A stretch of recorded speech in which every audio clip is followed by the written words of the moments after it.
Ecuador's President Guillermo Lasso signed a decree dissolving Congress in the midst of the impeachment trial against him under corruption charge. Turkey's President Recep Tayyip Erdogan announced a 2-month extension of the grain deal with Ukraine, backed by United States. In the Democratic Republic of the Congo, armed groups' attacks have displaced over 200,000 people in the northeastern province of Ituri this year.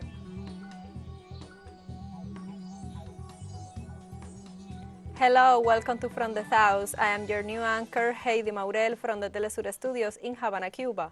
We begin the news. On Wednesday, Ecuador's President Guillermo Lasso addressed the nation and announced that he had signed a decree dissolving Congress in the midst of the impeachment trial against him under corruption charges. Under the Decree 148 of the Constitution, dubbed the Death Cross, the President's power dissolves the Parliament, prompting a snap election, as both branches of government cease their functions. In an official statement, Lasso alleged a political crisis in the country and internal commotion as the main reason behind the decision. With the dissolution of Parliament, Lasso will be able to govern for up to 6 months by a decree with the control of the Constitutional Court. However, he will have to call presidential and legislative elections. The winner of these polls will complete the current presidential and legislative term, which ends in May 2025. Lasso faced corruption charges for alleged investment in the management of the state-owned shipping company Flota Petrolera Ecuatoriana, FLOPEC.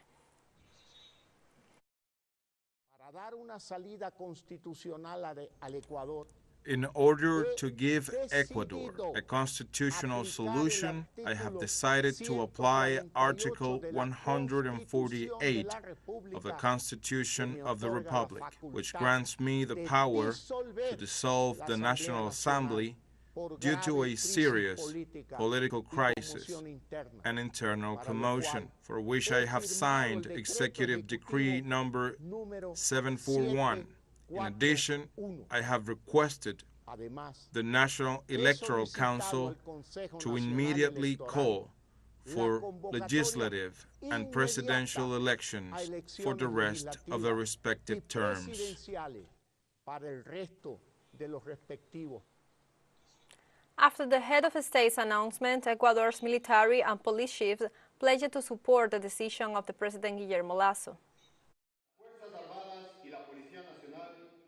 The armed forces and the national police maintain and will maintain a firm position of absolute respect for the Constitution and their decision to protect the rights, liberties, and guarantees of the citizens within the framework of the rule of law. The position of the National Assembly to politically prosecute the President is based on a provision of the Fundamental Charter. Likewise, the decision of the Constitutional President of the Republic to dissolve the National Assembly is based on Article 148 of the Constitution of the Republic. Therefore, it is subject to a constitutional norm and must be fully and completely respected by all citizens.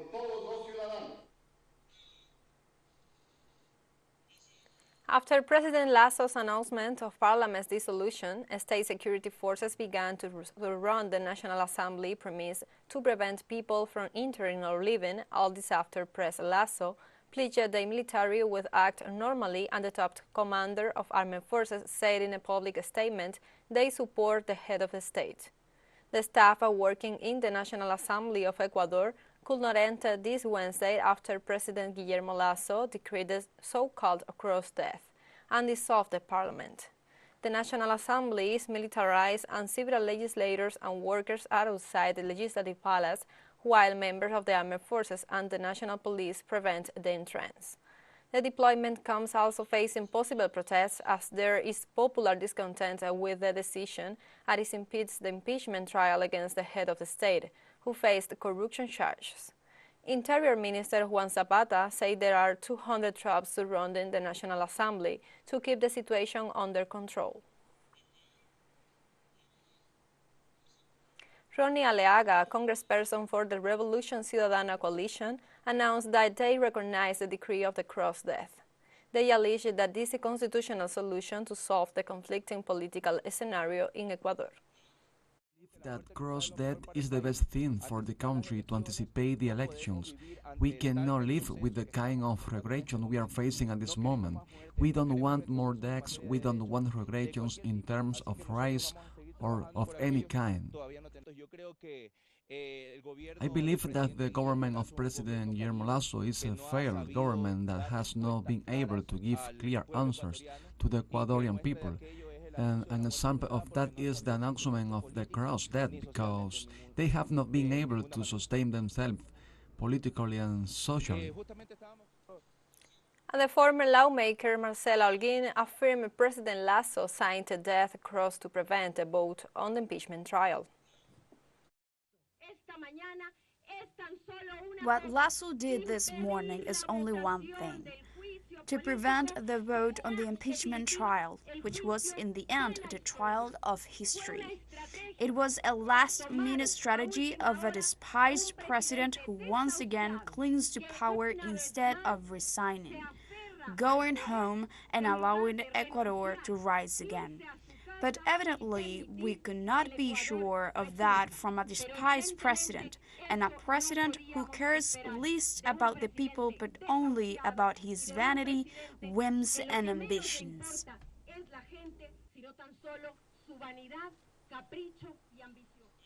Let's take a short break, but first remember you can follow us on TikTok account at teleSUR English, in which you will be able to see news in different formats, news updates, and more.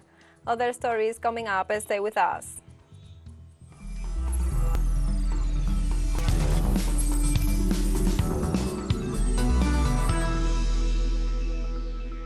Welcome back to From the South. Former paramilitary commander Salvatore Mancuso Gomez acknowledged Tuesday before Colombia's Peace Tribunal that the ultra-right-wing squad he led in the late 1990s had ordered to assassinate then left-wing leader and now President Gustavo Petro. Mancuso's statement was made via the internet before the Special Jurisdiction for Peace, a justice mechanism created after the signing of the peace accords in 2016. They are also former commander of the paramilitary group, United Self-Defense Forces of Colombia, said that formed the central level of the objective that was defined. That it would fulfill the paramilitary group by order of José Miguel Narváez, former deputy director of the task. According to Mancuso, Narváez gave them a list of military targets that included Petro, Leiva, Alirio Muñoz, current members of the House of Representatives for Historical Pact, former Senator Piedad Córdoba, and then Secretary of the Communist Party, Jaime Saicedo. Mancuso was extradited to the U.S. in 2008 and now is seeking to apply the Special Jurisdiction for Peace to obtain benefits of his eventual return to Colombia. The same Chancellor today, Álvaro Leiva, the same President today, Gustavo Petro, were part of the military objectives that Mr. José Miguel Narváez delivered to us. On Tuesday, in El Salvador, the Legislative Assembly approved the 14th extension of the state of exception imposed by the government. As in previous approval and extension, the legislators of the ruling parties and their allies consented to request of the executive of President Nayib Bukele, with 67 votes of the 84 deputies. The measures that has been in the force since the end of March 2022, after an escalation of homicides, have left more than 68,700 arrested in the Central American nation.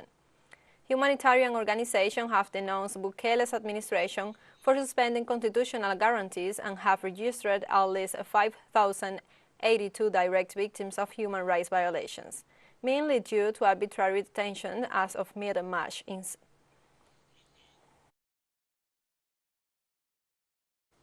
The General Director of Consular Affairs and Cuban living abroad, Ernesto Soberon, offered on Wednesday new details of the migratory measures referred to the extension of passport validity of national abroad. In a direct transmission of the social network, Facebook, Soberon said that the passport with 10-year validity will be thus issued as of July 1st. He explained that it was decided that those documents with 6 years validity and those that will be issued soon will coexist in time until the first semester of 2029. He indicated that people with current passports have the option to request one with a 10-year validity.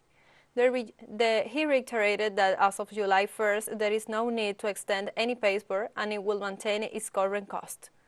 Regarding the measure to equalize the time of stay in the island for Cubans living abroad, without the other relative and foreign spouses and the children, he announced that it will be extended to 1 year in the country.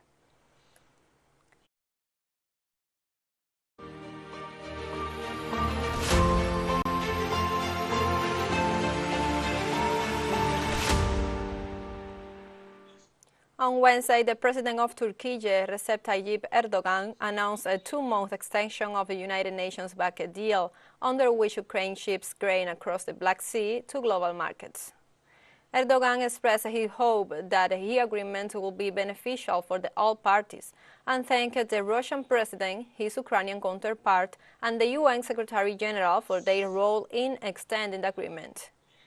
Ukraine was one of the world's leading grain exporters before the start of the armed conflict, and the current Ukrainian crisis has sent food prices soaring on world markets and disproportionately affected the world's poorest.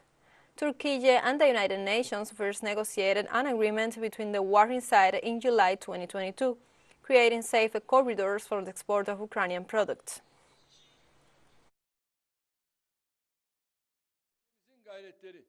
With the efforts of our country, the support of our Russian friends, the contribution of our Ukrainian friends, it was decided to prolong the Black Sea grain deal for 2 more months.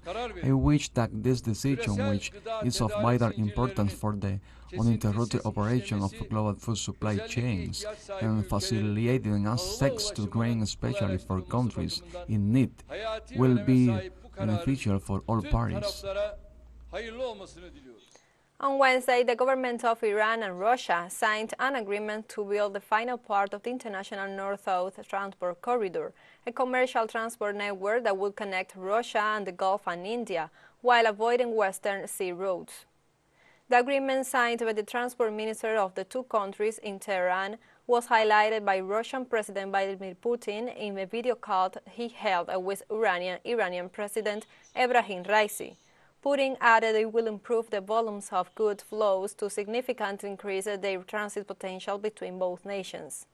Ecuador's Iranian Prime Minister of Transport, Mehrdad Baspash, stated the 164-kilometer railroad in northern Iran will be completed within 3 years.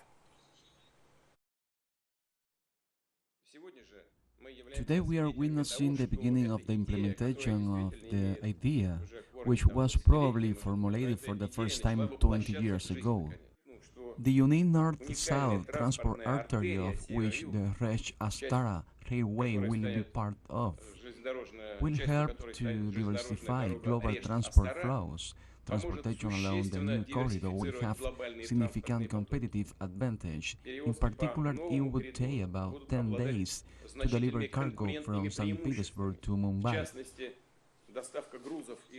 teleSUR English continues to grow. You can now tune in from 33 different African countries through StarSat. Dial 461 and enjoy our Latin American alternative broadcast. One final short break and we'll be right back. Stay with us.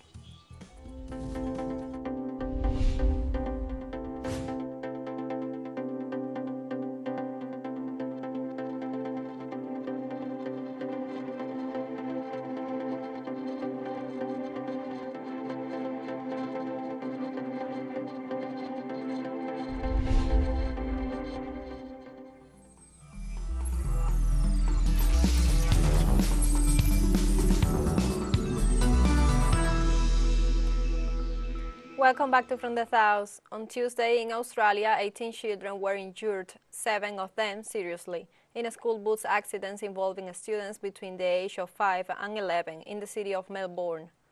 Local authorities confirmed that 45 students from Oxford Elementary School were returning home on Tuesday afternoon when a truck collided with the back of this school bus, causing the vehicle to overturn off the side of the road. Emergency responders who responded to the scene of the accident and people who were in the area pulled the children who were trapped inside the bus. Victoria State Police indicated that 7 of the children are seriously injured, including one who remains in intensive care. We received 9 patients yesterday, 2 of whom fortunately were discharged from the emergency department with minor injuries. We admitted 7 patients. One of those patients is in our intensive care unit at the moment. The ages of the children range from 5 to 11 years. The children have suffered multiple and traumatic injuries, including partial and complete amputations of arms, multiple crush limb injuries, severe lacerations to head and body, head injuries, glass shard injuries, and 3 patients are currently receiving spinal support and being monitored carefully in terms of spinal injuries. In Sudan, on Wednesday, local media confirmed that different nations continue providing humanitarian aid and evacuating civilians while the fighting between the army and the paramilitary group Rapid Forces, which started last April 15, continues. On Tuesday, a Qatari and Egyptian military aircraft loaded with tons of humanitarian and medical aid arrived at Port of Sudan Airport. The supplies arrived at a time when the number of dead from the clashes had risen to 822 and more than 3,200 wounded, according to the latest statement issued by the Union of Doctors of Sudan. In other part, the United Nations Office for Humanitarian Affairs also pointed out that the conflicts have left 936,000 people displaced. This is the 6th humanitarian aid trip that includes medical aid and some medical devices that our brothers in Sudan need. The package contains 35 tons of medical solutions and blood donation bags that are much needed in Sudan.